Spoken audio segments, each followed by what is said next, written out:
dabbling in my father's magic show when I was 14. And I actually began this project many years ago, but I couldn't publish it. My dad was alive. I told how all his tricks were done. And I just had to wait. So here I am, finally. So it comes out May 13th.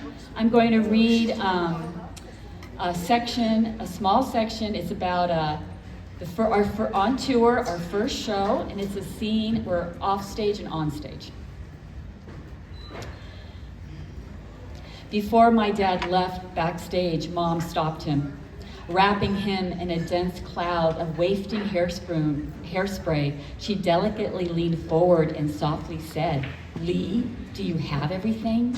He jumped. His hands frisked his body, sweeping, patting, and tapping on his pockets here and there. Then he was gone. I took my position on stage with the crew. Claire and I stood both sides of the hat, and the cousins and Owen stood 3 in a row behind us. Facing the closed curtain, we silently waited, listening to the sounds of the crowd. I quickly glanced at Claire, who stared ahead, stiff, motionless, pale.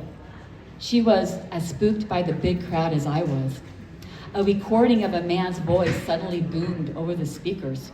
"The Broadway Magical Mystery Extravaganza with America's leading magician, the one, the only, the great Lee Grabel." A circusy trombone blared. I heard Dad greeting his audience from the back of the gym. "What fine people here tonight. How are you, sir? Does your probation officer know you're here?"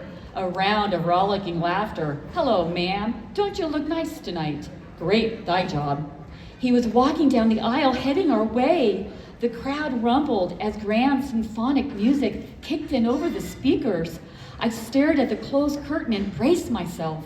It swooshed open. My smile of jumbled wire twinkled.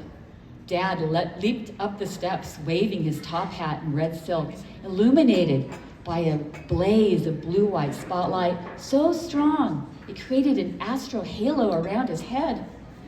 Those first few moments on stage was a dream. Fluttering doves and flapping silks, Dad prancing around with a dove on his finger.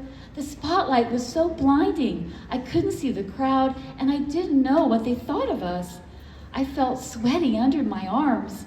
Dad feigned a clumsy trip across the stage, a playful bit of misdirection that allowed him to slip his hand in his tuxedo jacket for that 4th dove reveal. A small burst of applause shimmied through the crowd. They liked us. A surge of applause broadened my smile. The opening was a series of tricks and illusions, a kind of hit-and-run magic all over the stage. Although we each had our own duties, we had to move as one body, one beast, with many arms and legs. While our male crew stood behind us, waiting for their cues, Mom held the dove tray. Claire handed him a net.